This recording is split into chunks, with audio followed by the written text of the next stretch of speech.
So it's time for the daily routine. As you can see, my practice space is a little messy, and I'm sure you have limited space too. So we don't use that as an excuse to skip practice. We just make some space. So I gotta disturb the guys out there. The cat's chilling, enjoying the view. But I gotta clean this room up so we can get started. And I encourage you, while you're watching this, to set aside a little space in your home. Just one little corner of a room like I do, big enough for a yoga mat, and sweep it, mop it, and put a mat down and practice along with me. We're gonna do meditation on the Buddha. We're gonna do a short version of the Ashtanga yoga routine, and we're gonna do a short martial arts bodyweight workout in the format of a high intensity interval training. So, I'm going to put on a short Dharma talk by the Tibetan Buddhist nuns who I follow along with. This is their teachings that I practice.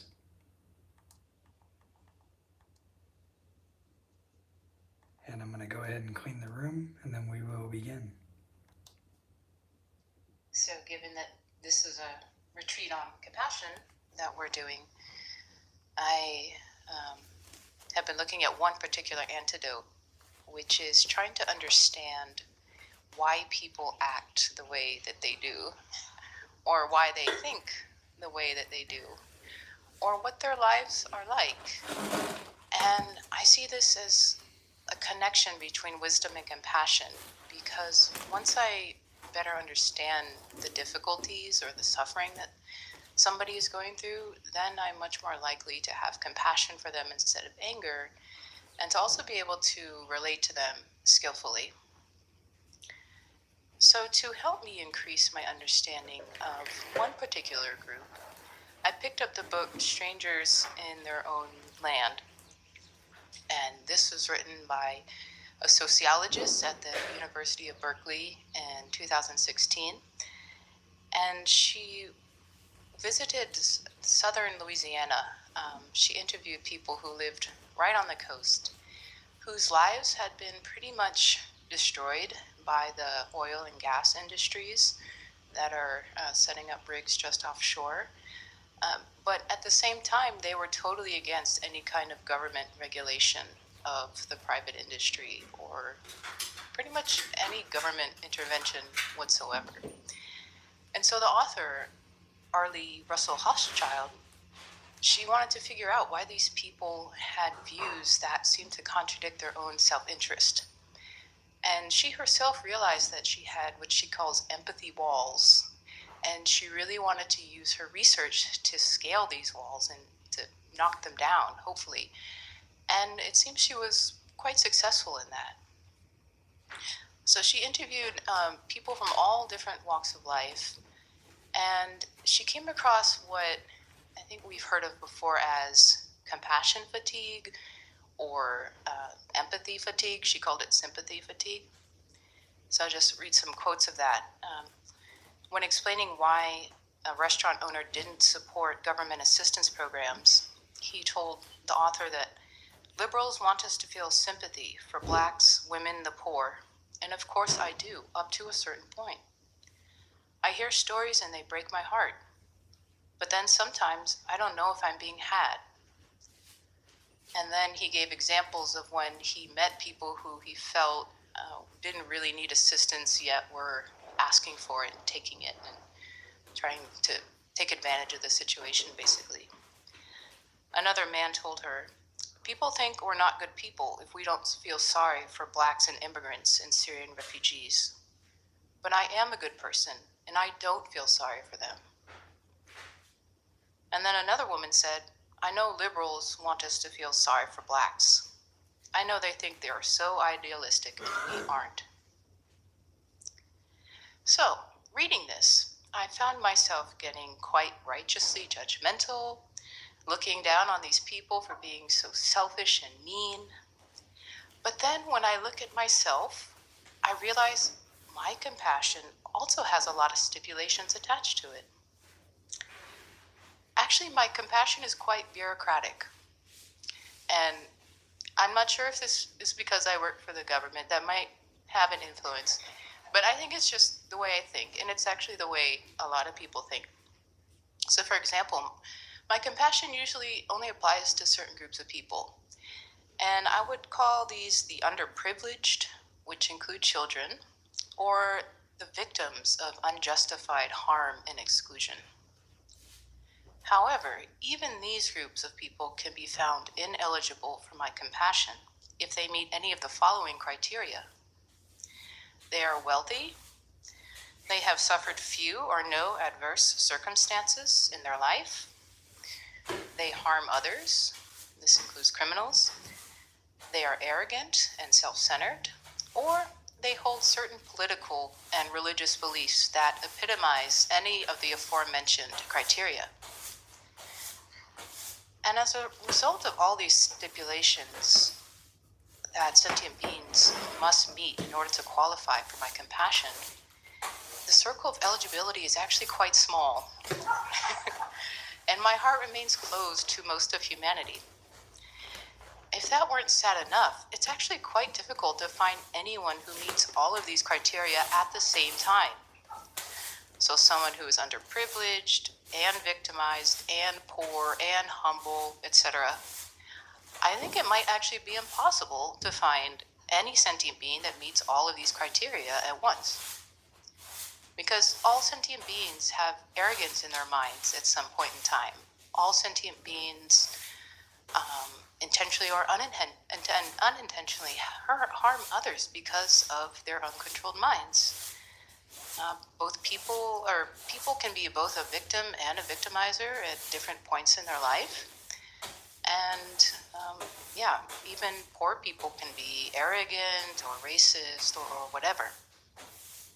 So to go back to the book, Strangers in Their Own Land, one of the people that the author interviewed, named Lee, used to work at a chemical company that fired him because an accident temporarily disabled him.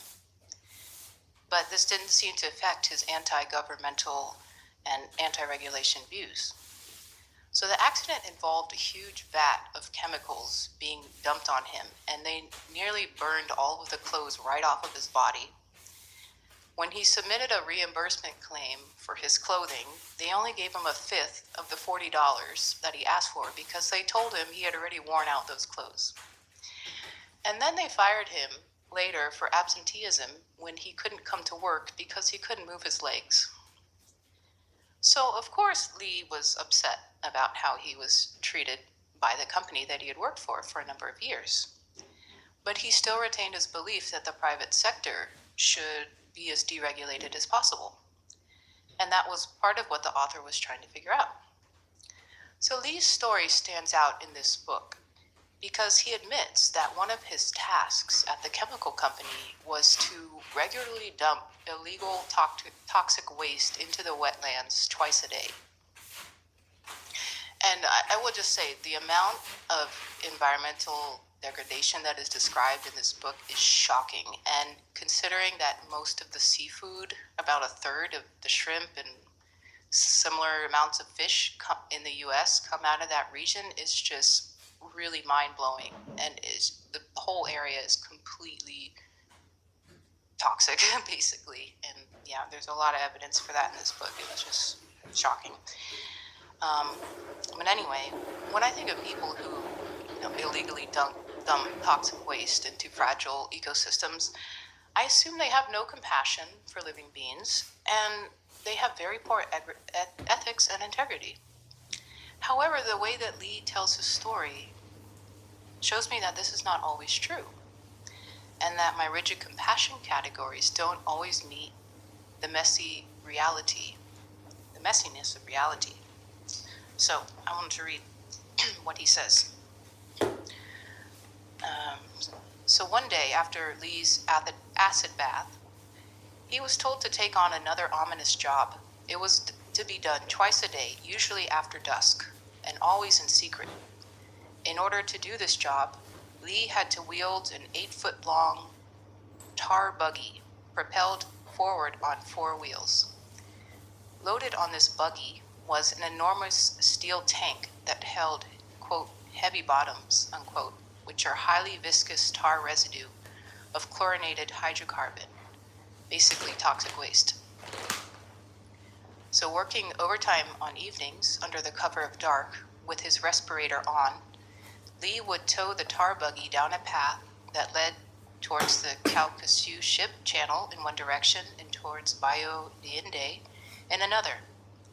Lee would look around to make sure no one saw me and check if the wind was blowing away from him so as to avoid fumes blowing into his face. He backed the tar buggy up to the marsh. Then he said I'd bend down and open the faucet. Under the pressure of compressed air, the toxins would spurt out 20 or 30 feet into the gooey marsh. Lee waited until the buggy was drained off of the illegal toxic waste. No one ever saw me. So then Lee goes on. One day, while I was dumping the heavy bottoms in the canal, I saw a bird fly into the fumes and fall instantly into the water. It was like he'd been shot. I put 2 shovels out into the mud so I could walk on them into the marsh without sinking too far down. I walked out and picked up the bird. Its wings and body didn't move. It looked dead, but its heart was still beating. I grew up on a farm and I know about birds. I walked back on the shovels to the bank with the bird. I held its head in my right hand and its wings and body in my left hand. I blew into its beak and worked it up and down. Then it started breathing again. Its eyes opened, but the rest of its body still didn't move. I put it on the hood of my truck, which was warm. Then I left the bird to go check my tar buggy. When I got back, the bird was gone and had flown away.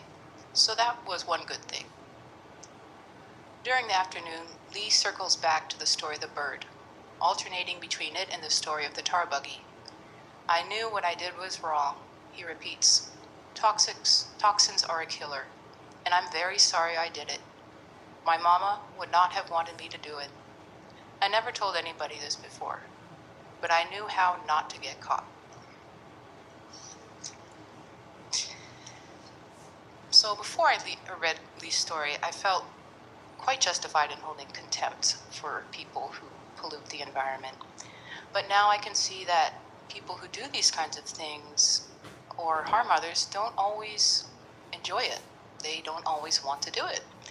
And they may feel quite conflicted about it and then guilty about it afterwards. And they're also still capable of love and compassion in many other ways and areas of their life.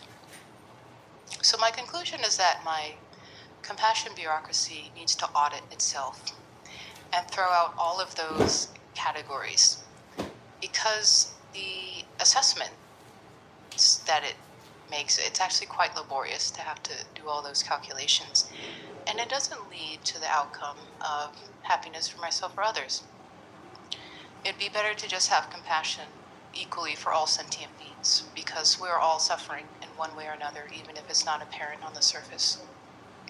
So I'd like to end with a quote from the Metta Sutta, which takes the clever approach of using categories to undermine their significance. Whatever living beings there may be, whether they are weak or strong,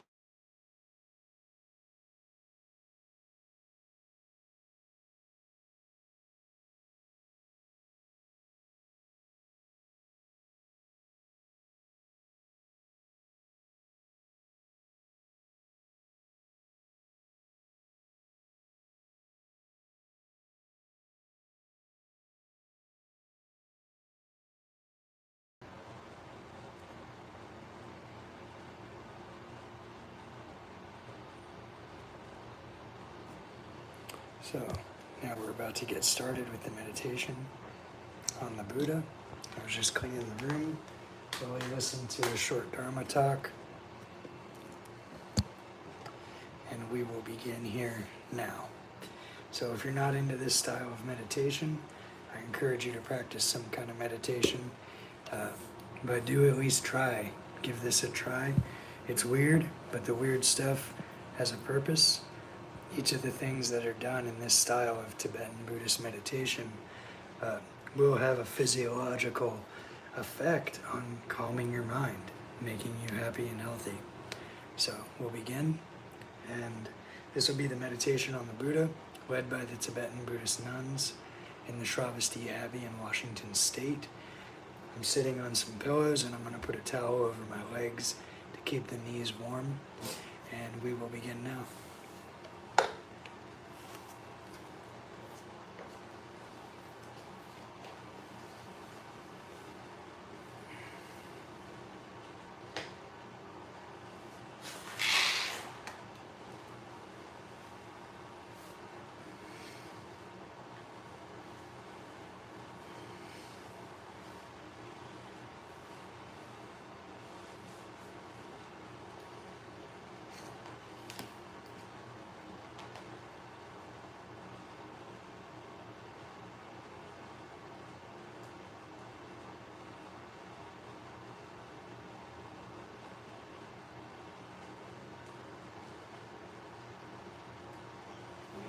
Practices with this aspiration to be a benefit to beings,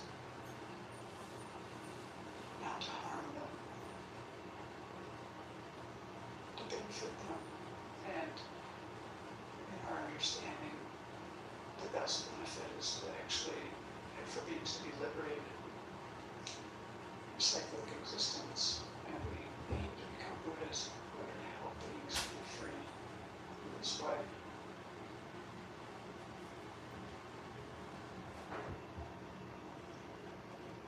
So generate those thoughts in your own way.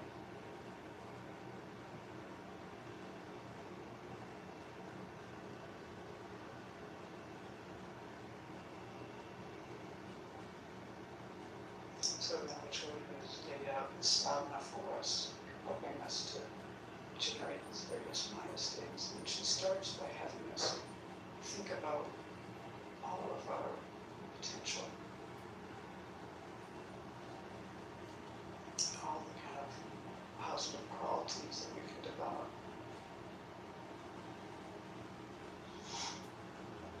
Infinite love, compassion, wisdom, skillful means. So imagine what it would feel like to be those qualities. Just let yourself love, wisdom,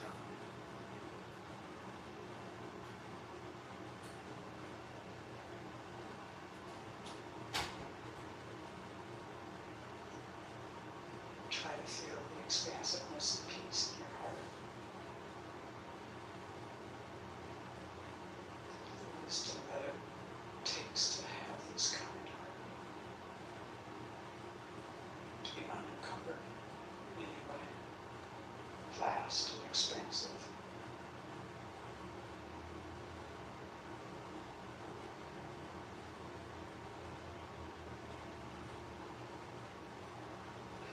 Taking everything that's happening in this world, reaching out to every being, human and otherwise, to benefit each one.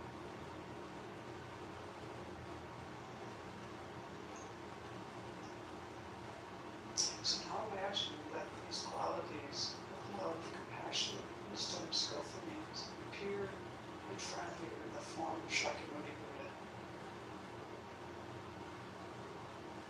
So imagine this Buddha in front of you, space in front of you made of radiant, transparent light. He's sitting on a throne, above which is an open lotus flower and cushions of the sun and moon discs.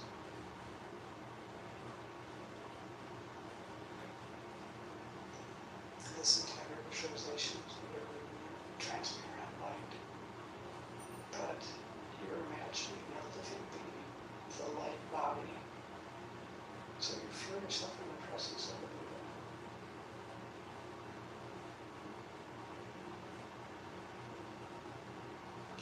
But Buddha's body is golden in color. He wears the robes of a monastic. His right hand, with the palm down, rests on his right knee. The earth touching the dirt. his left hand is in his lap holding a bowl of nectar. And this nectar is the medicine to cure our afflictions and all of our hindrances. And the Buddha's face is very beautiful. You can look at the Buddha's eyes. He's smiling. His eyes are smiling. He's looking at you with total acceptance. And as he looks at you, he's also encompassing all sentient beings.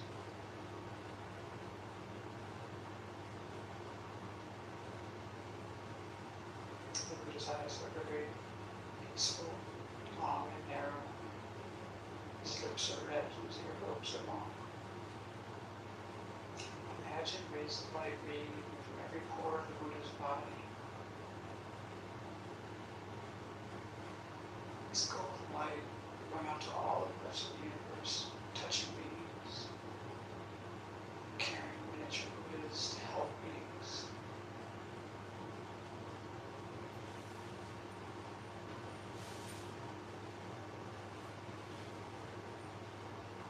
And as they complete their work, they dissolve back into the Buddha.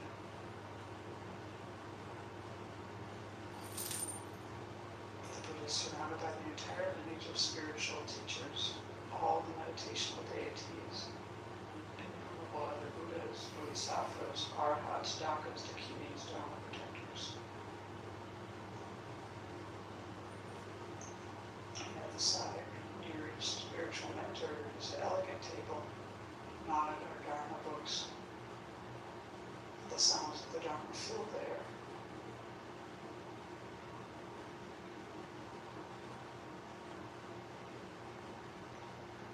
And they're all so happy that we're here doing this together. Imagine the mind's just blissful and blissful, gazing at all sentient beings. So you imagine that actually you were surrounded by all sentient beings in human form. Your mother of this life is on your left. Your father of this life is on your right. Any people you have difficulty with, you imagine in front of you, facing the Buddha, keeping them there for protection.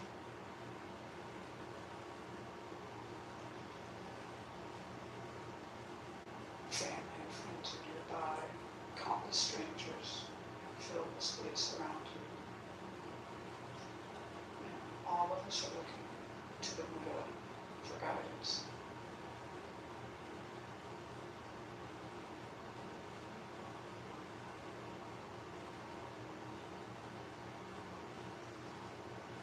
So first we need to cultivate a sense of refuge. So we think of all the dangers of cyclic existence.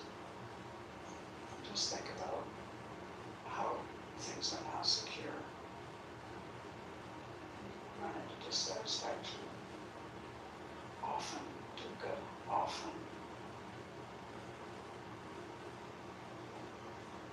And people, all the beings around us, all the sentient beings around us, are also in the same boat, floundering in cyclic existence.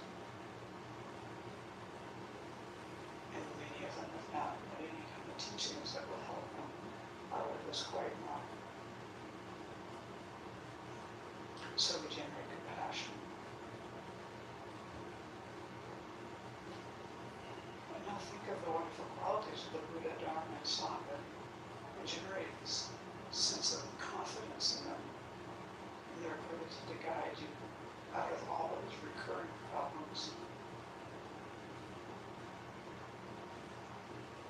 To take refuge in the causes, this kind of concern, this kind of alarm, fear, and also this confidence and faith, and the compassion. So it is possible, on the basis of your present life and mind, to free yourself from all of these undesirable experiences.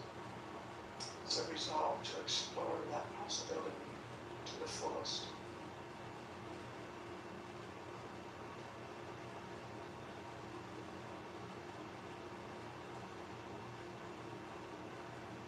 Feel great trust and confidence in the three jewels, and open your heart to rely upon them to guide you and others from all of these difficulties of cyclic existence and bring us to the peace, liberation, for awakening.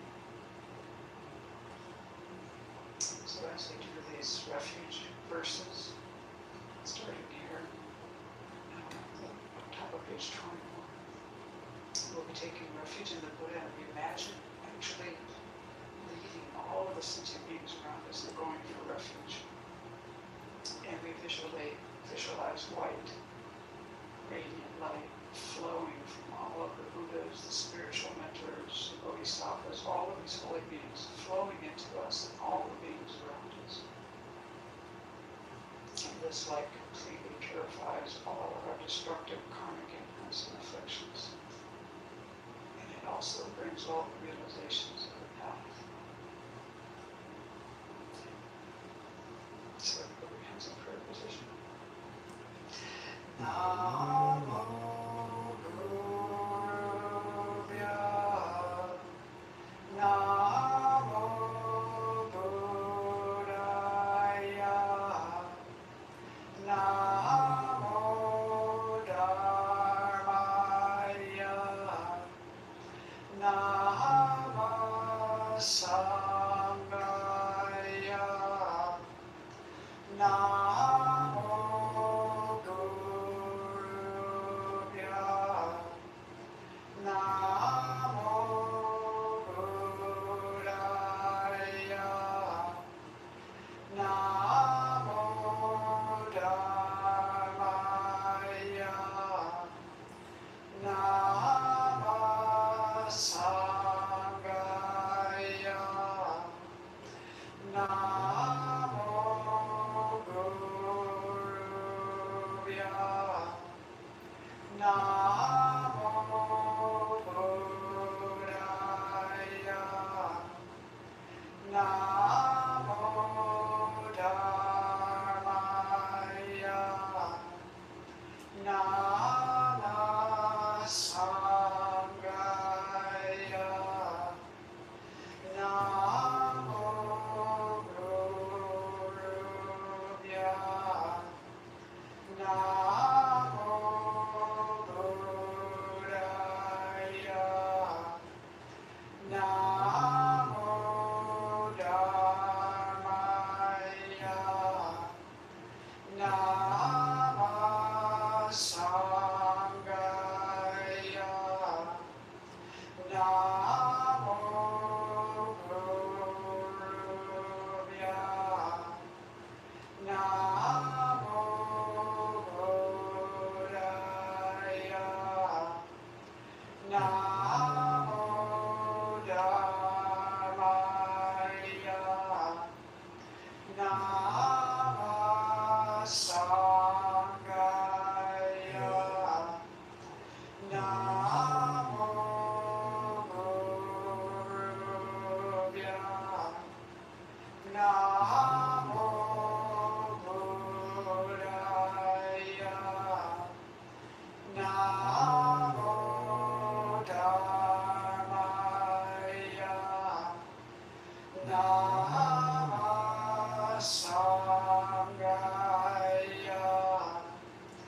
Namo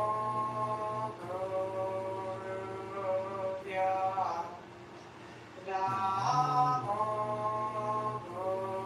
Buddhaya. Namo Dharmaya.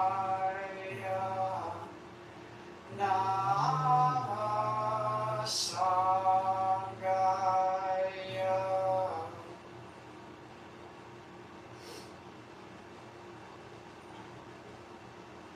So feel that you've come under the protection of the three jewels.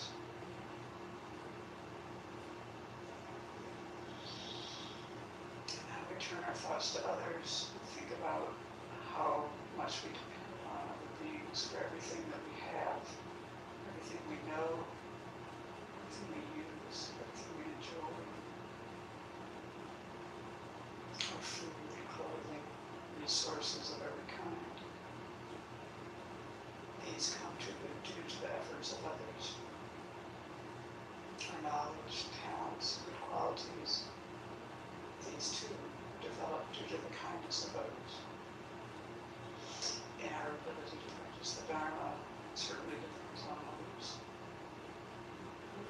teachings to us over the millennia. Generating realizations in our mind and teaching. So this is a very great kindness, all of these things. We want to bring to mind.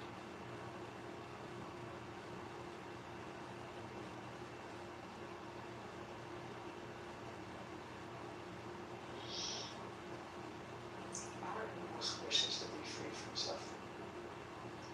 And this is the case for everyone else as well. We want to be happy. All beings want to be happy. And like us, they encounter many difficulties, problems, sufferings. And usually, actually, their difficulties are more so than our own. Not always, but often. And when we examine our capacity to help beings, we find that we're actually quite limited.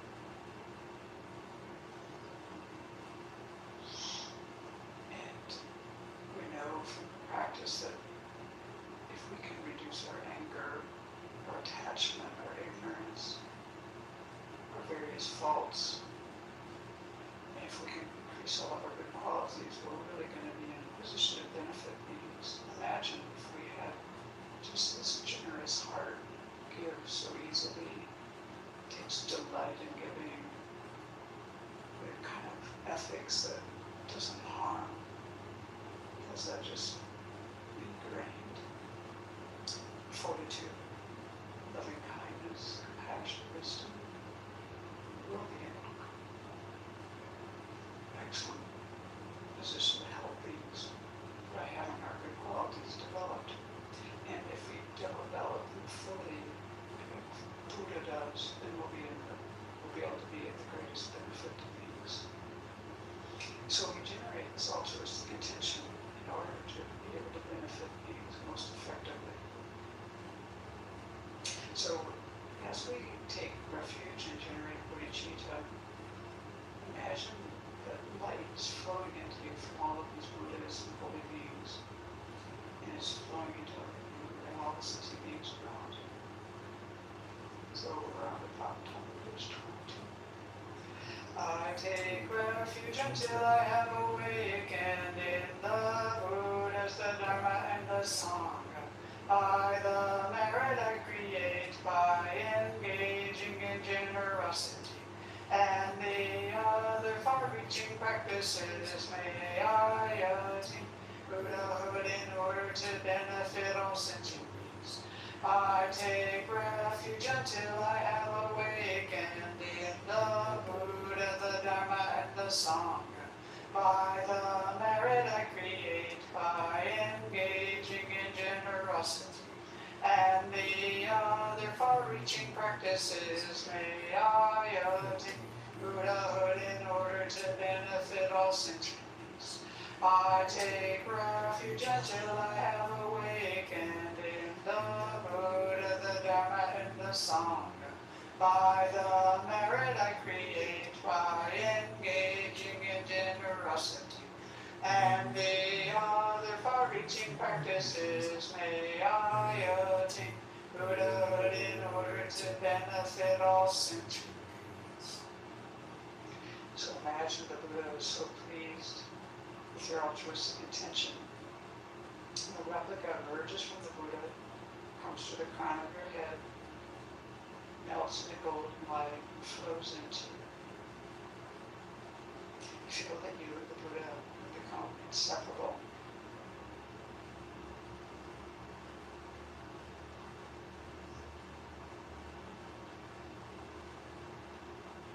Feel very close to the Buddha and allow your mind to be transformed and inspired.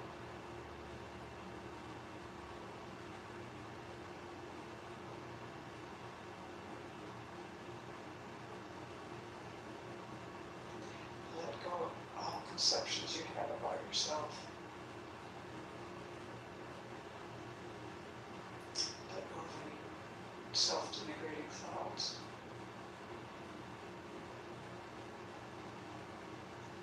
Let go of the concept of inherent existence and meditate on emptiness.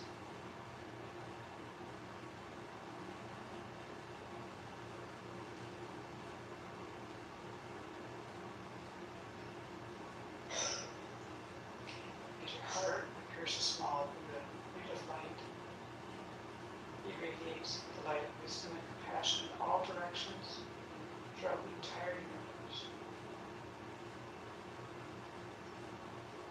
And this light transforms all sentient beings into Buddhas and all environments into pure lands, which are places where all the circumstances are conducive to practicing the Dharma and generating realizations. So imagine this.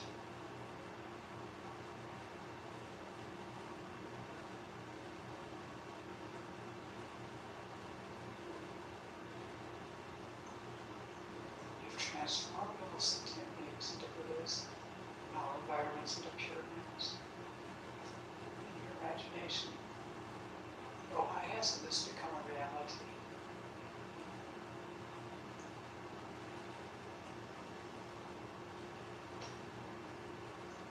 We sentient beings have bias, prejudice, we lack love, compassion, and joy. So now we want to wish ourselves and others to have all of these qualities, so we contemplate the four immeasurables. We do this to reinforce our own felt experience of love, compassion, joy, and equanimity for everyone, friends, strangers, enemies, relatives, people we don't like, people we don't trust, anyone, everyone. So as we say those four immeasurables, you want to listen to yourself say the words and contemplate as you recite. We'll pause between each of the four. May all sentient beings have happiness and its causes.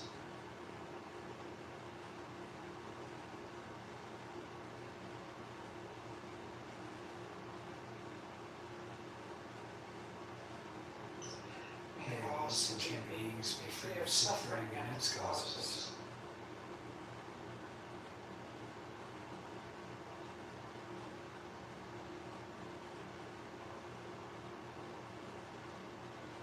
May all sentient beings not be separated from sorrowless bliss.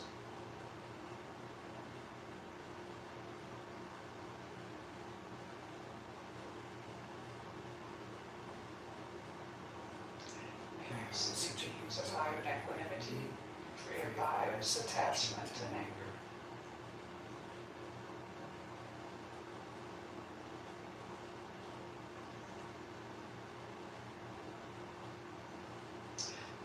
So, in order to achieve what we've just been aspiring towards, we need to purify our activities, and we need a lot of merit. We need to abandon things and adopt things. So when we do this 7-line prayer, this encompasses all this abandoning and adopting of things. So we'll pause after each line. And put your hands in the prayer position, please.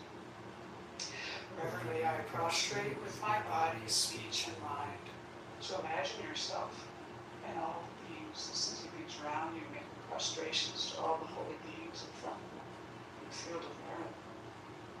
Repeatedly prostrating.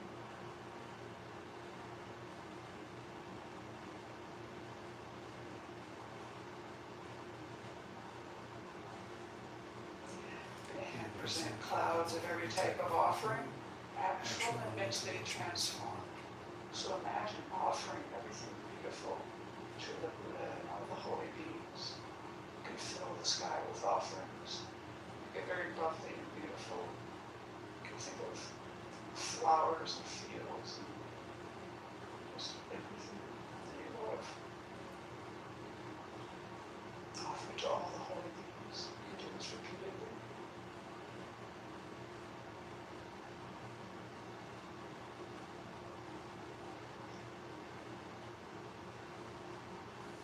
I confess all my destructive actions accumulated since beginning this time. So now we do a quick glance meditation before my powers. So for this, bring to mind something that you wish to purify, some fault or mistake. Bring it clearly to mind and generate regret for that.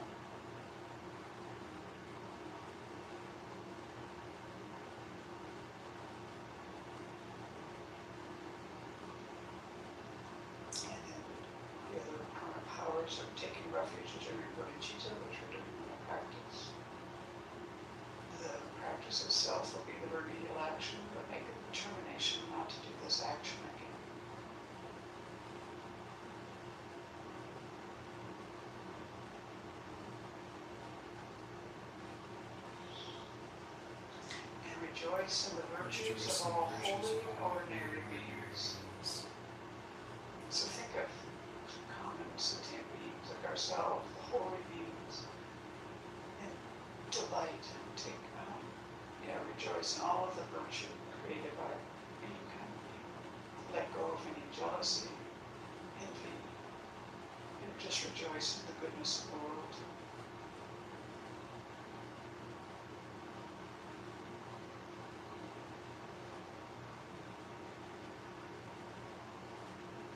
Use your own life experience. Think of things, people that you want to rejoice.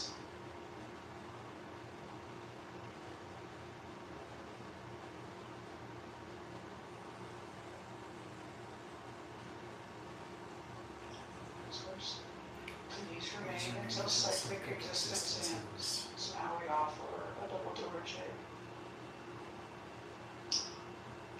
This symbolizes long life. We offer this to the holy beings. We do this requesting them to live long, to always be a part of our life. And you can do this multiple times in your imagination.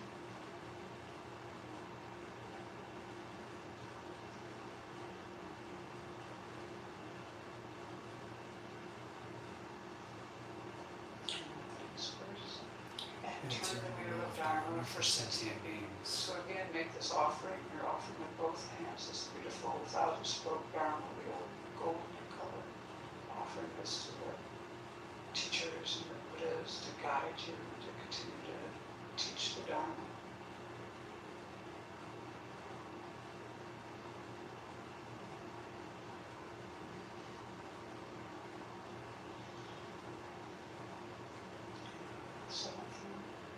I dedicate all the virtues of myself and others to the Great Awakening. So now we steer these limbs toward full awakening for ourselves and all beings.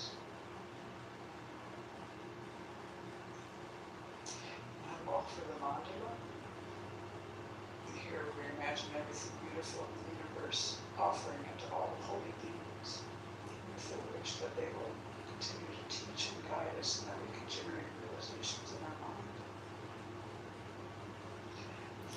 This ground anointed with perfume, flowers strewn mounts may room for land, sun, and moon. Imagined as a Buddha land and offered to you, may all beings enjoy this pure land.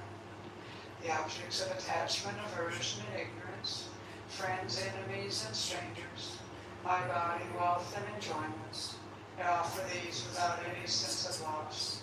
Please accept them with pleasure and inspire me and others to be free from the three poisonous attitudes.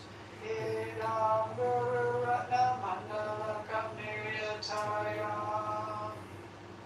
So imagine all the holy beings just delighted.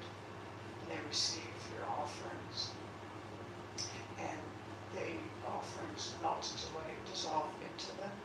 And these all absorb into the Buddha's heart. And immediately he radiates light back to you, filling your body and mind. And this light inspires you to accomplish the path to full awakening.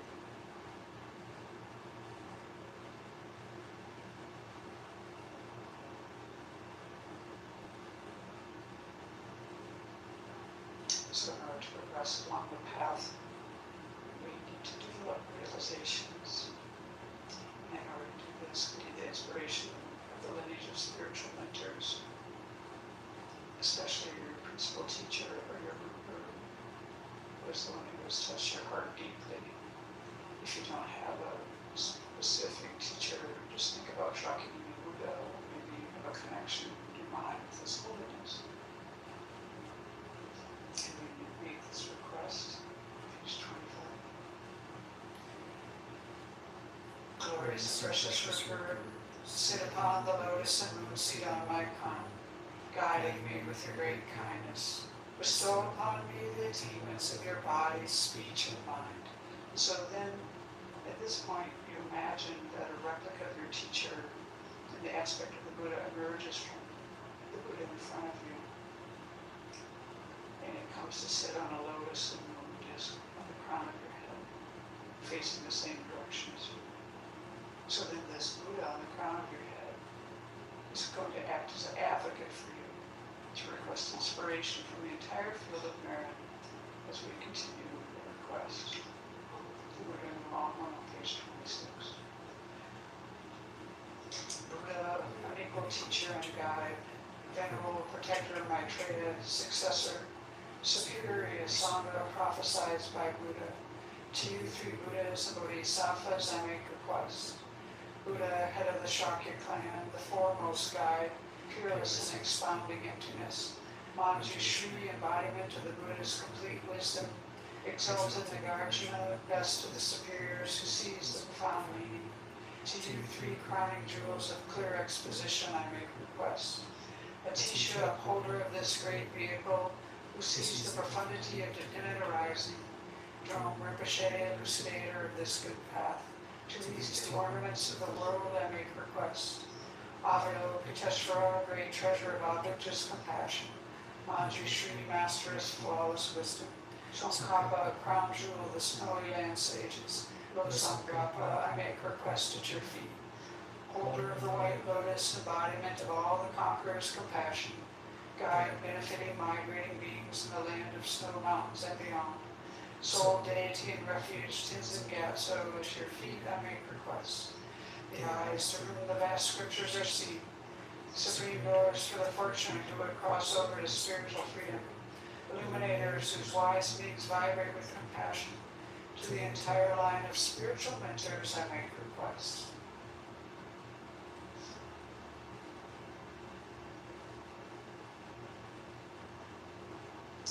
So we imagine all of the figures in the field of merit melting into light, dissolving into self, starting to the central figure of the Buddha in front of you.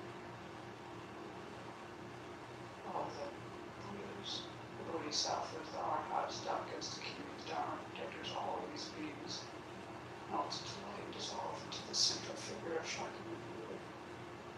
And now Shakyamuni Buddha embodies the three jewels.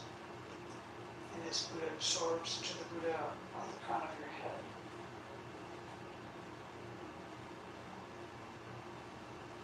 And then as we recite the Buddha's mantra, try to let your mind be very open, receptive. Imagine this white light flowing into you from the Buddha on the crown of your head. It purifies all your negativities, all your obscurations, and it generates within you the realizations of the stages of the path. So we recite the Buddha's mantra together. Tayata Om Mune Mune Maha Mune Soha. Tayata Om Mune Mune Maha Mune Soha. Tayata Om Mune Mune Maha Mune Soha. Tayata Om Mune Mune Maha Mune Soha. Tayata Om Mune Mune Maha Mune Soha. Tayata Om Mune Mune Maha Mune Soha. Tayata Om Mune Mune Maha Mune Soha. Tayata Om Mune Mune Maha Mune Soha. Tayata Om Mune Mune Maha Mune Soha. Tayata Om Mune Mune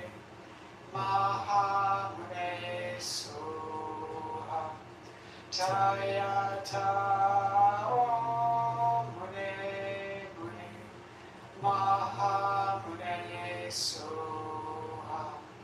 Tayata Om Mune Mune Maha Mune Soha.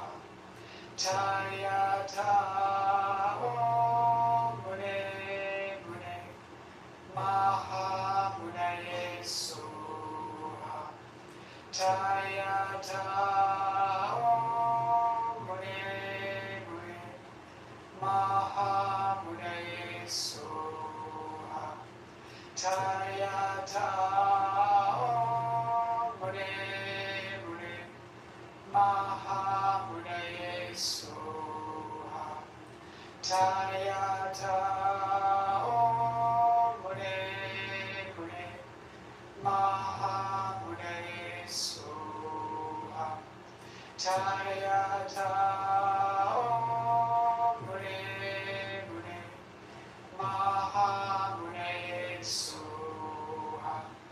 Tayata Om Mune Mune Maha Mune Soha. Tayata Om Mune Mune Maha Mune Soha. Tayata Om Mune Mune Maha Mune Soha. Tayata Om Mune Mune Maha Mune Soha.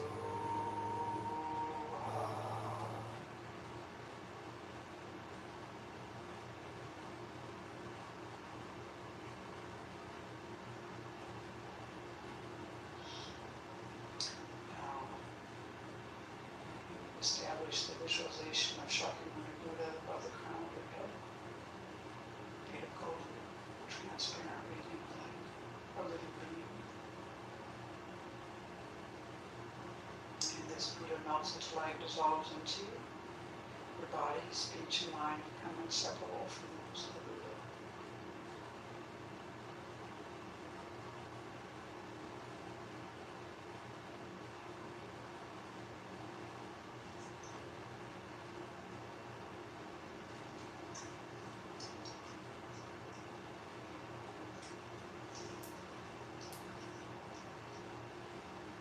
And then we'll make the dedication prayers, starting on the page that we're on in the sadhana, which is 27.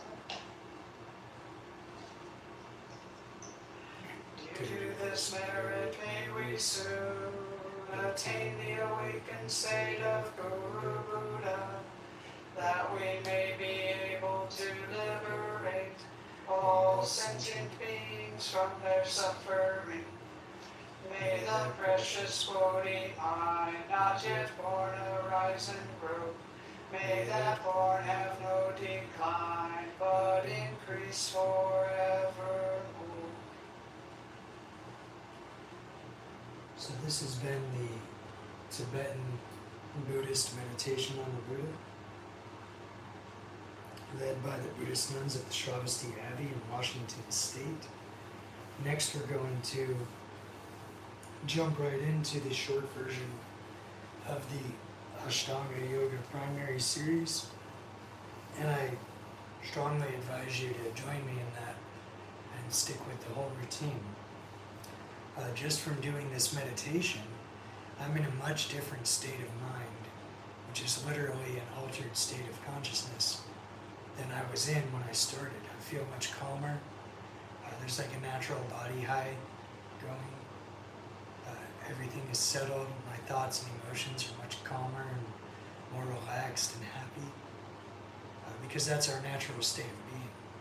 So I recommend that you try it. If you're just tuning in, start over from the beginning, watch the meditation, and then jump into the yoga and then practice the martial arts workout, which we will do at the end. So now I'm going to put on some philosophy step style music, like some Alan Watts put to music.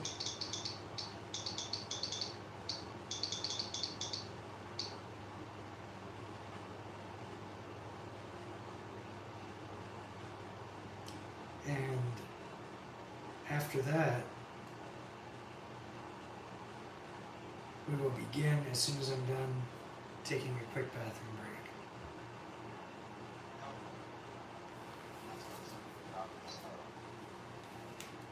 It's the same as our word yoke, Y-O-K-E, and the Latin word jungere, to join.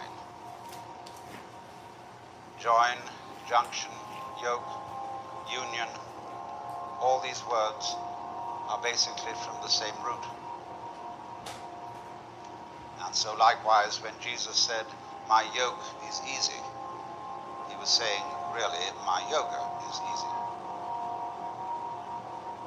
And the word therefore basically denotes the state that would be the opposite of what our psychologists call alienation, or what Buddhists call Sakaya Drishti, the view of separateness, the feeling of separateness, the feeling of being cut off from being. And most civilized people do in fact feel that way, because they have a kind of myopic attention, focused on their own boundaries and what is inside those boundaries, and they identify themselves with the inside, and don't realize that you cannot have an inside without an outside. That would seem, wouldn't it, to be extremely elementary logic, that we could have no sense of being ourselves, of having a personal identity, without the contrast of something that is not ourselves, that is to say, other. But the fact that we don't realize that self and other go together is the root of an enormous and terrifying anxiety. Because what will happen when the inside disappears? What will happen when the so-called I comes to an end, as it seems to? Of course, if it didn't, I mean, if things did not keep moving and changing, appearing and dissolving, the universe would be a colossal bore. And therefore, you are only aware that things are all right for the moment. I mean, I hope most of the people in this gathering have a sort of genial sense inside them that for the time being, things are going on more or less okay. Some of you may be very miserable. And then your problem may be just a little different, but it's essentially the same one.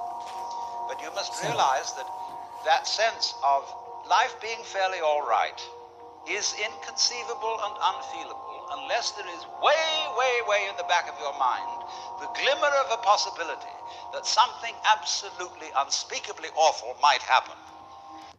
Anyway, we're going to open with the opening mantra, which basically means thank you to the teachers of the past, present, and future who bring this practice to us from the meditators in the jungle. And on that note, we will begin. After I do the mantra, I'll put the talk back on and we'll get back into it.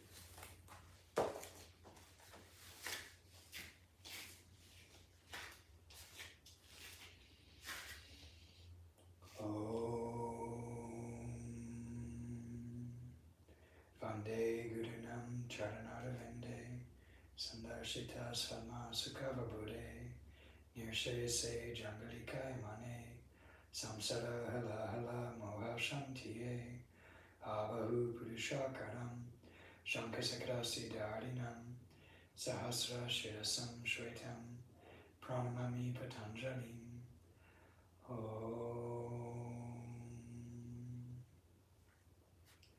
And then, on that note, we will begin the yoga. Doesn't have to happen, of course you'll die one day. But there always has to be the vague apprehension, the hintergedanke that the awful awfuls are possible. It gives spice to life. Now these observations are in line with what I'm going to talk about tonight, the intellectual approach to yoga. there are basically certain principal forms of yoga. Most people are familiar with Hatha Yoga, which is a psychophysical exercise system. And that's the one you see demonstrated most on television because it has visual value. You can see all these exercises of lotus positions, people curling their legs around their necks and doing all sorts of marvelous exercises. And they're good exercises. The most honest yoga teacher I know is a woman who teaches Hatha Yoga and doesn't pretend to be any other kind of guru. She does it very well. Then there is Bhakti Yoga. Bhakti means devotion. And I suppose in general you might say that Christianity is a form of Bhakti Yoga, because it is yoga practiced through extreme reverence for and love for some being felt more or less external to oneself, who is the representative of the divine. Then there is Karma Yoga. Karma means action. And incidentally, that's all it means. It does not mean the law of cause and effect. When we say that something that happens to you is your karma, all it's saying is it's your own doing. Nobody's in charge of karma except you. Karma Yoga is the way of action, of using one's everyday life, one's trade, or an athletic discipline like sailing or surf riding or track running as your way of yoga, as your way of discovering who you are. Then there's Raja Yoga. That's the royal yoga. And that's sometimes also called Kundalini Yoga. And that involves very complicated psychic exercises having to do with awakening the serpent power that is supposed to lie at the base of one's spiritual spine and raising it up through certain chakras or centers until it enters into the brain. There's a very profound symbolism involved in that, but I'm not going into that. And then finally there are several others. There's Mantra Yoga. Mantra Yoga, which is the practice through chanting of humming, either out loud or silently, certain sounds which become supports for contemplation, for what is in Sanskrit called jhana. And jhana is the state in which one is clearly awake and aware of the world as it is, as distinct from the world as it is described. In other words, in the state of jhana, you stop thinking. That is to say, you stop talking to yourself and figuring to yourself and symbolizing to yourself what is going on. You simply are aware of what is. And nobody can say what it is because, as Korzybski well said, the real world is unspeakable. It's a lovely double take in that. But that's jhana. That's zazen, where one practices to sit absolutely wide awake with eyes open, but not thinking. That's a very curious state, incidentally.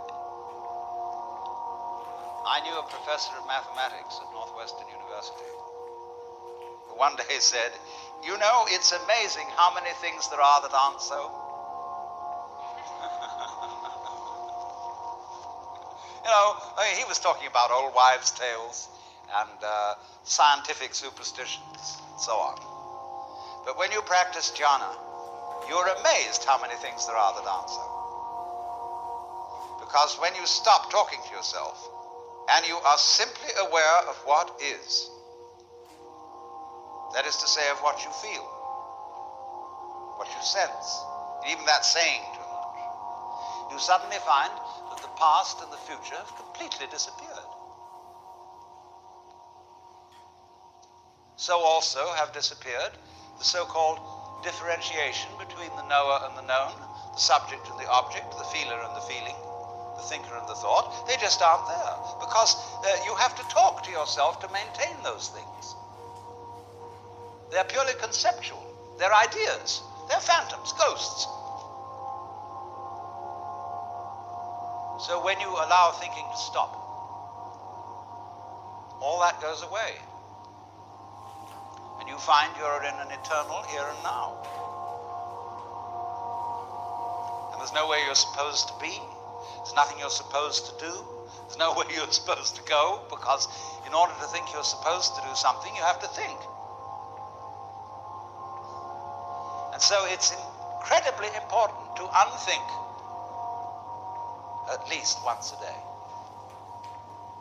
for the very preservation of the intellectual life. So if we stop that temporarily and get our mind clear of thoughts, we become, as Jesus said, again as children, and get a direct view of the world, which is very useful once you're an adult. There's not much you can do with it when you're a baby, because everybody pushes you around. And they pick you up and sit you there, they sit you there. And you can't do much except practice contemplation. Only you can't tell anyone what it's like. But when, as an adult, you can recapture the baby's point of view, you will know what all child psychologists have always wanted to know: how it is that a baby feels. And the baby, according to Freud at least, has the oceanic experience. That is to say, a feeling of complete inseparability from what's going on. The baby is unable to distinguish between the universe and his or her action upon the universe. And most of us, if we got into that state of consciousness, might be inclined to feel extremely frightened, and beginning to ask,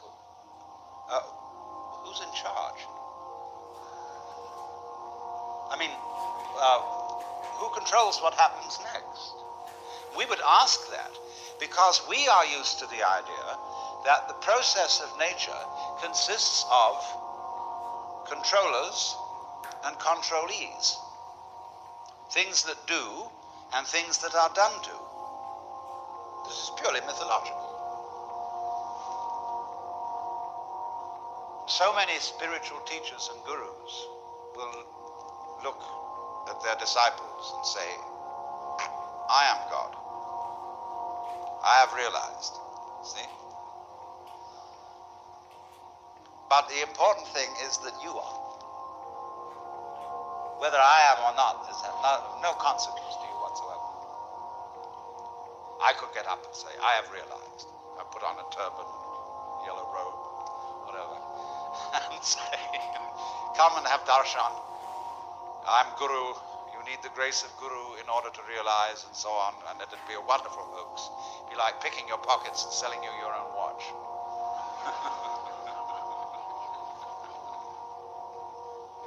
But the point is, you are. Now, what are we saying when we say that? We're obviously saying something very important. Alas and alack, there is no way of defining it. That is to say, going any further into words about it. See, when a philosopher hears such a statement as Tattvamasi, you are it, or there is only the eternal now, the philosopher says, yes, I don't see why I was so excited about it. What do you mean by that? And that he asks that question because he wants to continue in a word game. He doesn't want to go on into an experiential dimension.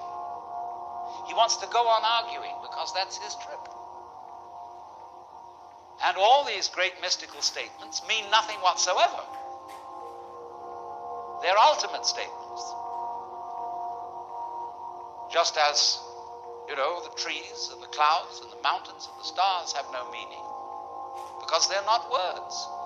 Words have meaning because they're symbols, because they point to something other than themselves.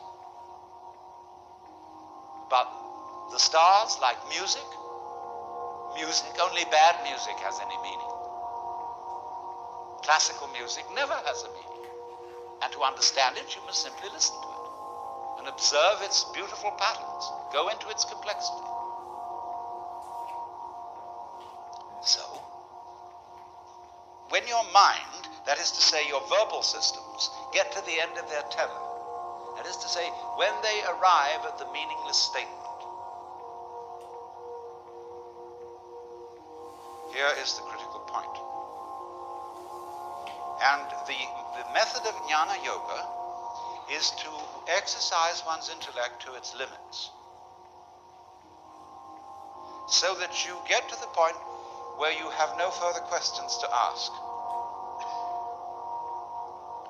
You can do this in philosophy study if you've got the right kind of teacher who shows you that all philosophical opinions whatsoever are false. Or at least, if not false, extremely partial. And so you feel a kind of intellectual vertigo, which is called in a Zen Buddhist poem, above not a tile to cover the head, below not an inch of ground to stand on. Well, where are you then?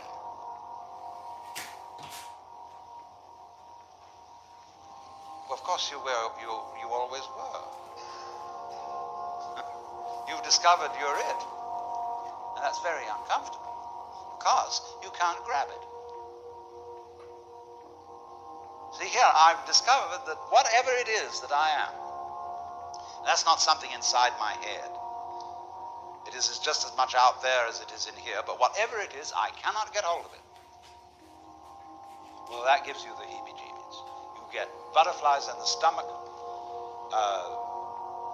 anxiety, traumas, and all kinds of things. But this was all explained by Shankara, the great Hindu commentator on the Upanishads, the great master of the non-dualistic doctrine of the universe, when he said, that which knows, which is in all beings the knower, is never an object of its own knowledge.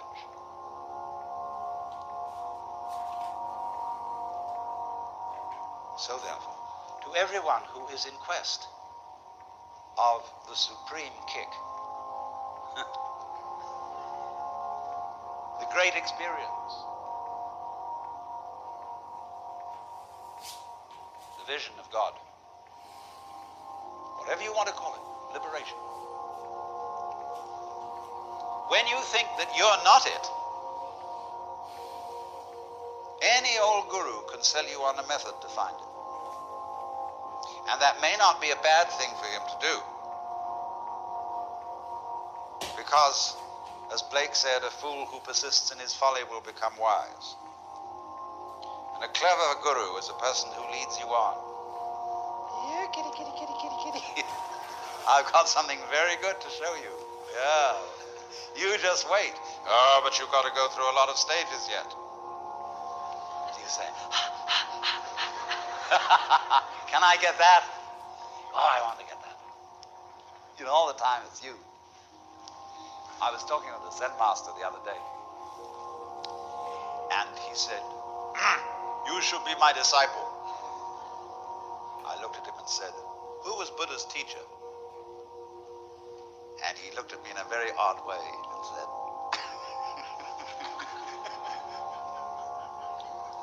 so he burst into laughter and he gave me a piece of clover.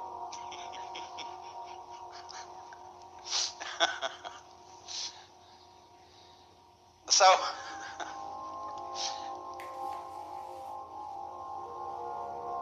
you see, so long as you can be persuaded that there's something more that you ought to be than you are, you've divided yourself from reality, from the universe, from God, or whatever you want to call that, the tat in Tat Tvamasi. And you will find constantly, if you are interested in anything like this, in psychoanalysis, in Gestalt therapy, in sensitivity training, in any kind of yoga or what have you, that there will be that funny sensation of what I'll call spiritual greed that can be aroused by somebody indicating to you, there are still higher stages for you to attain. You should meet my guru.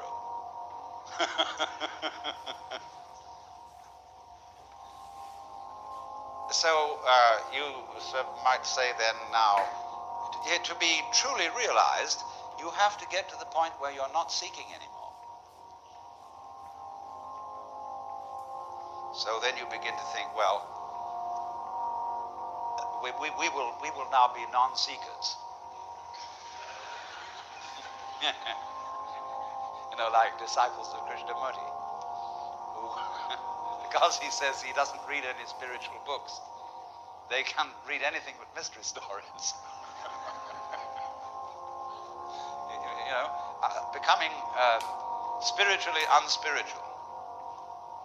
Well, you find that that too is what is called in Zen legs on a snake. It's irrelevant. You don't need not to seek, because you don't need anything.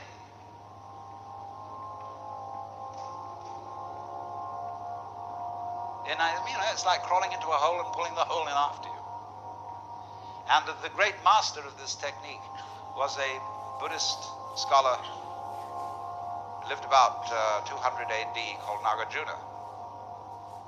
He invented a whole dialectic. He had a whole school called Madhyamika, where the, as it were, leader of the students would simply destroy all their ideas, absolutely abolish their philosophical notions. And they get the heebie-jeebies. They see he didn't have the heebie-jeebies. He seemed perfectly relaxed in not having any particular point of view.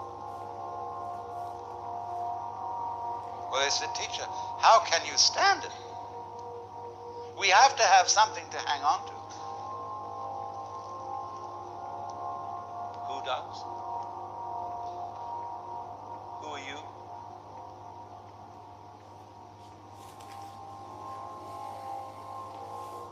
And eventually you discover, of course, that it's not necessary to hang on to anything, to rely on anything. There's nothing to rely on, because you're it. It's like the universe. It's like asking the question, where is the universe? And by that I mean the whole universe. Whereabouts is it in space? Everything in it is falling around everything else, but there's no concrete floor underneath for the thing to crash. Because the space, you can think of infinite space if you like. You don't have to think of curved space. The space that goes out and out and out forever and ever and has no end. What is that? Of course it's you. What else could it be? Only the universe is delightfully arranged, so that as it looks at itself, in order not to be one-sided and prejudiced, it looks at itself from an uncountable number of points of view. We thus avoid solipsism, as if I were to have the notion that it's only me that's really here, and you're all in my dream. Of course, that point of view cannot really be disputed, except by imagining a conference of solipsists, arguing as to which one of them was the one that was really there.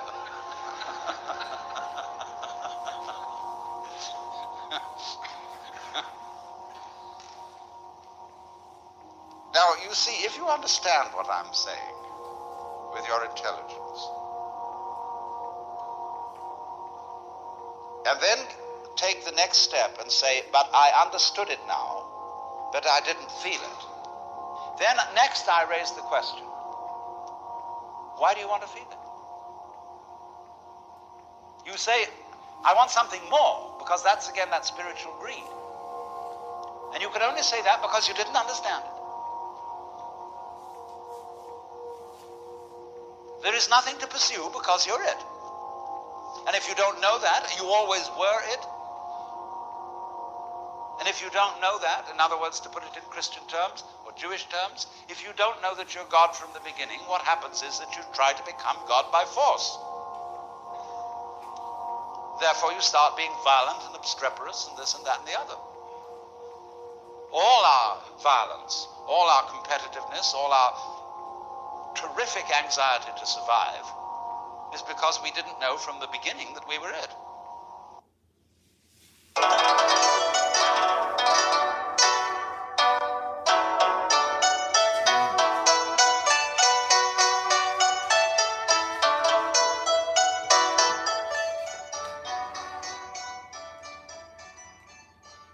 It's a harsh change of pace.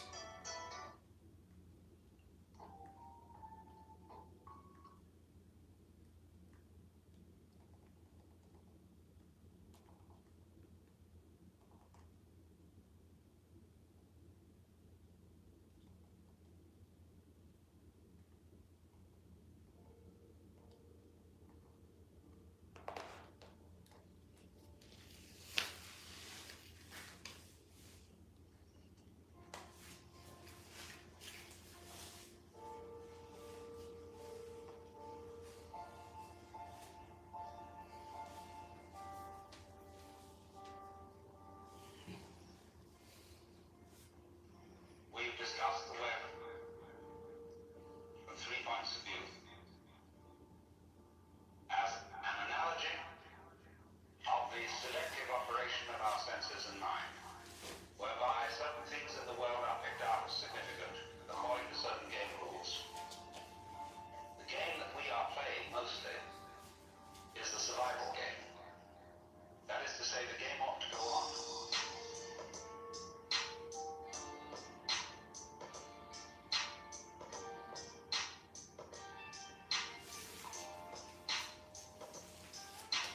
Only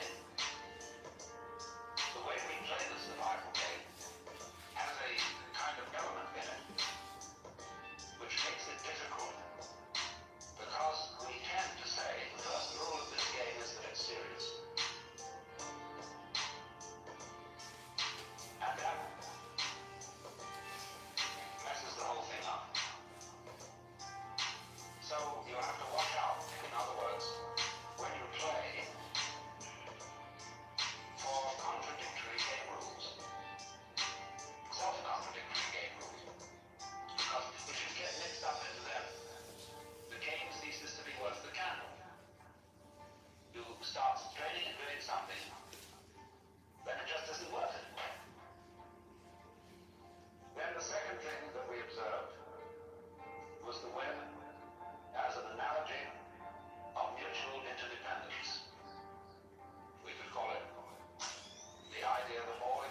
Alice in Wonderland, you could use the dictionary. Bukowski said, the sound of the rain needs no translation. The sound of the rain needs no translation. The sound of the rain needs no translation. The sound of the rain needs no translation.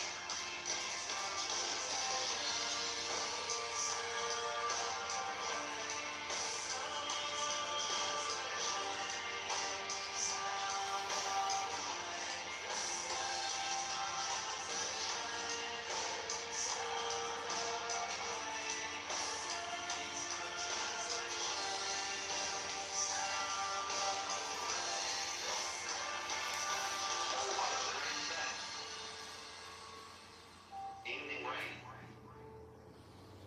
is the banana leaf that speaks of it first. You see, that's the point. And all the talk in the world doesn't get it unless you listen to the talk in a new way.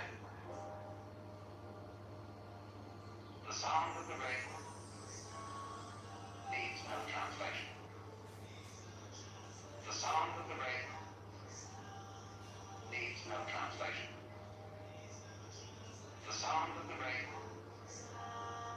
needs no translation.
this has been the short version of the Ashtanga Yoga Primary Series.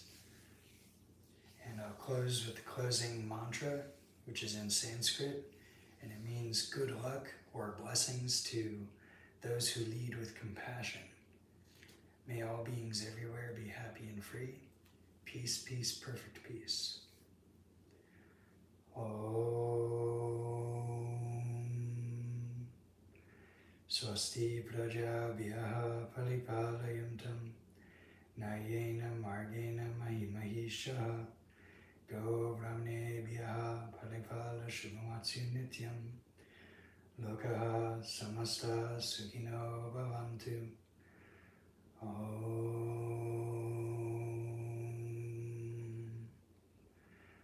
Shanti Shanti Shanti. So earlier we heard Alan Watts describing the different kinds of yoga, and you can see how my whole daily routine is basically all of those 8 limbs of yoga. And we'll do some good karma stuff too on the outside world.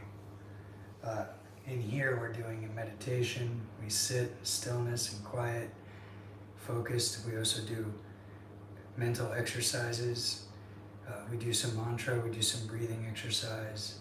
We are exercising the body to prepare it for meditation with the yoga postures. And we are also doing some sports activity at the end. So I encourage you to stick around and watch and participate in the martial arts bodyweight workout we're about to do. It's not easy, we're gonna get sweaty.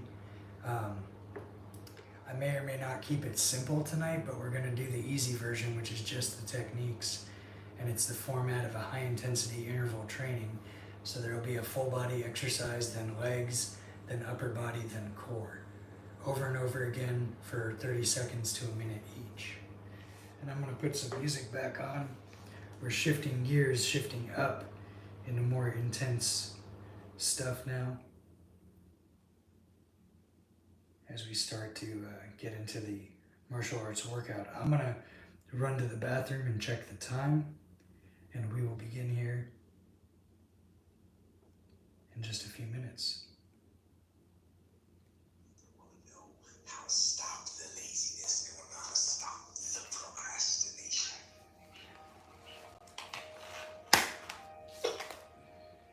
They have some idea in their head, some kind of a vision of what they want to do, but they don't know where to start. And so they say, hey, where do I start? And when's the best time to start?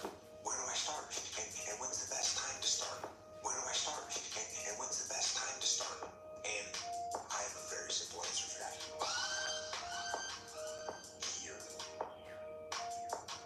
And now.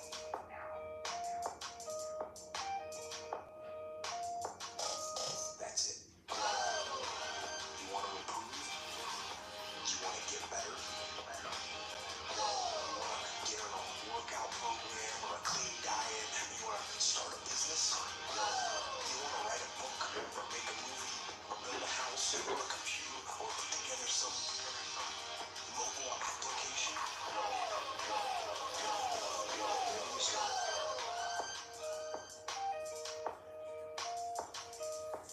You start right here.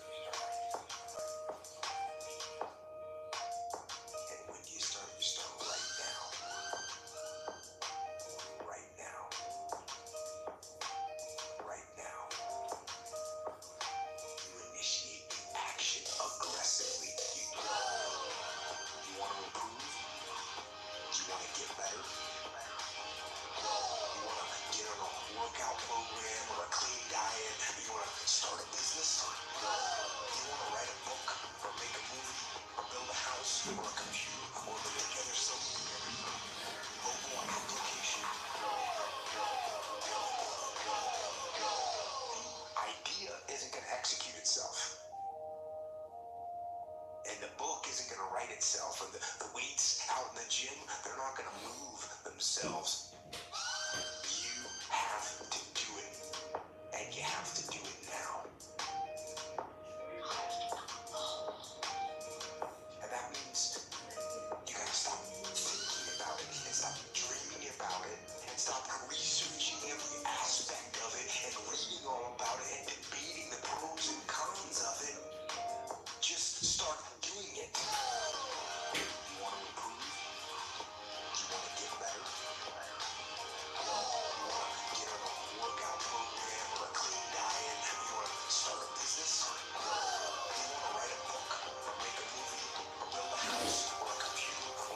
So it's 7:50. We're gonna go till about 8:25 to 8:30. We're gonna do the martial arts body weight workout now. So I encourage you to join along. And the lower is the earth. So when the worlds are manifested, the Lord breathing out says, "Hum." And when the worlds are withdrawn, the breath comes back.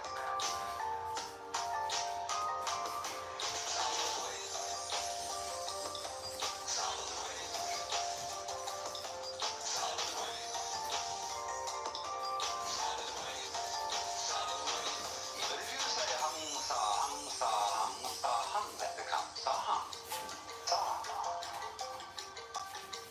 Sa. That means sa means that. True. I am that. Imagine when we get to the final moment in which the world is blown up. Imagine the countdown. This is the end. Somebody's pushed the button. 8, 7, 6, 5, 4, 3, 2, 1.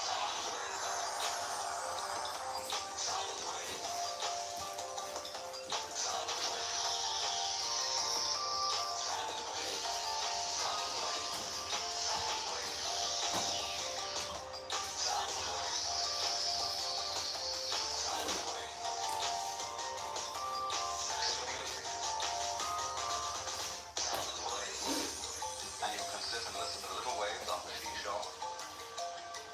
And you get back here into this kind of thinking, and you're hearing the ocean of the universe go. And that's your breathing too. It's all one rhythm. So it may be that every star was once a planet populated by intelligent people who found out about the fundamental energy of the universe, blew themselves up. And as they blew up, they scattered all kinds of stuff out and became little planets. Which in that long time, life started all over again.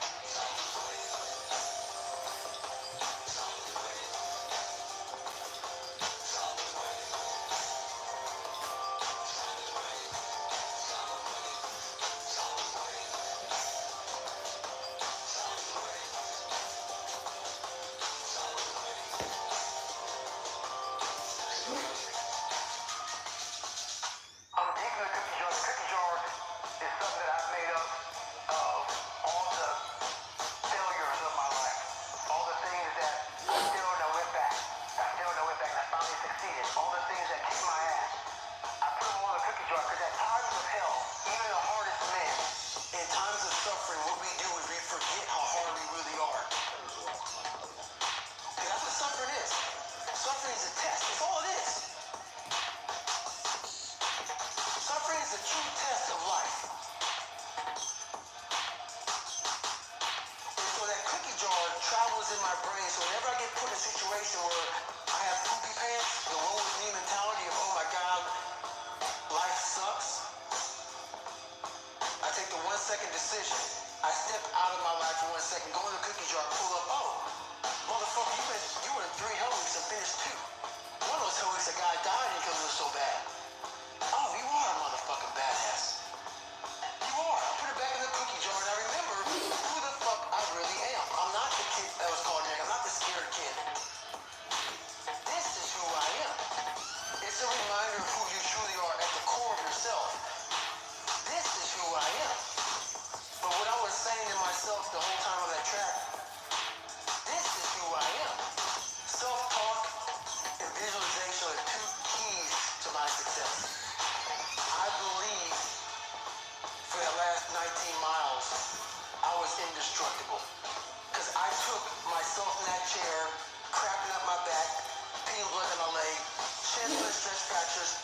I use all that for motivation versus negativity. I use it for motivation. I said to myself, who on this fucking earth would still be going right now? You are. You are. You gotta be the hardest motherfucker on the planet. Is it true? I don't give a fuck. At that time, it got me to the finish line of that fucking race. I believe it. I believe it today.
talk to. It's so easy to be great nowadays. Most people are weak. This is a softened generation. So if you have any mental toughness, any ability, give any fraction of self-discipline, the ability to not want to do it but still do it. And I hate to run. And what makes me so crazy, people go, well, why do you run if you hate it? What are you talking about?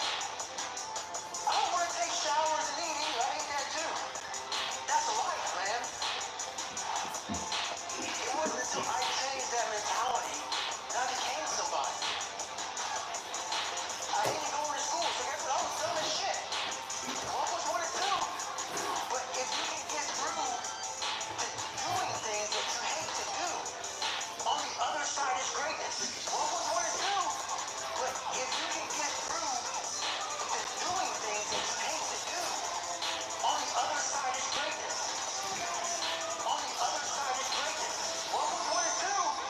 But if you can get through to doing things that you hate to do, on the other side is greatness. On the other side is greatness. That's what people are thinking. By me running, I am callous in my mind. I'm not training for a race. I'm training for life. I'm training for the time when I get that 2 o'clock in the morning call that my mom is dead or something happens tragic in life. I don't fall apart. I'm training my mind and my body and my spirit so it's all one. So I can handle what life is going to be.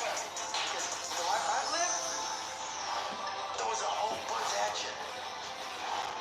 And if you're not physically and mentally prepared for that, you're just going to crumble. What was one and two? But if you can get through to doing things that you hate to do, on the other side is greatness. On the other side is greatness. What was one and two?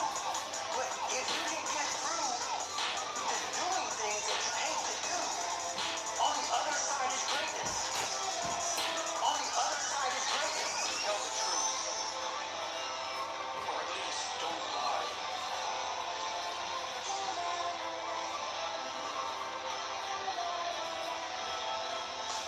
Do not do things that you hate.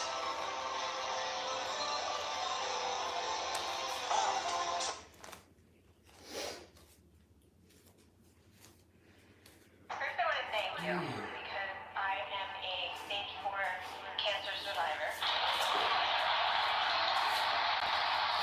And in my darkest hours that a lot of people can't comprehend, you were there. You know, I'm going to live life. I'm going to live my days. How did you get from, I don't know if I'm going to come out of this battle. I don't know if I'm going to come home. How did you get from the darkest places to the brightest places? Sam Harris said to me, you talk about combat as your fondest memories, the best thing that's happened in your life, the high point of your life, which is all true. And he said, but then you talk about war being awful. So, which one is it? I said to him, have you ever known anyone that has had cancer? Terminal cancer. And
Now that I know how dark it can get, I know how dark it can get. Now that I know how dark it can get, I truly appreciate the light in the world. Now that I know how dark it can get, I know how dark it can get. Now that I know how dark it can get, I truly appreciate the light in the world.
Yoga, 30-minute martial arts body weight workout.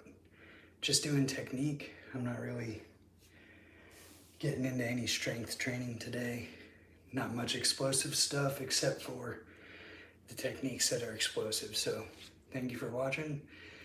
Please develop your own daily routine or just follow along with mine. I'll always live stream for free. And if you missed it, you can start over at the beginning or pick any one of those 3 portions to practice on your own. So have a good one. I'll see you tomorrow.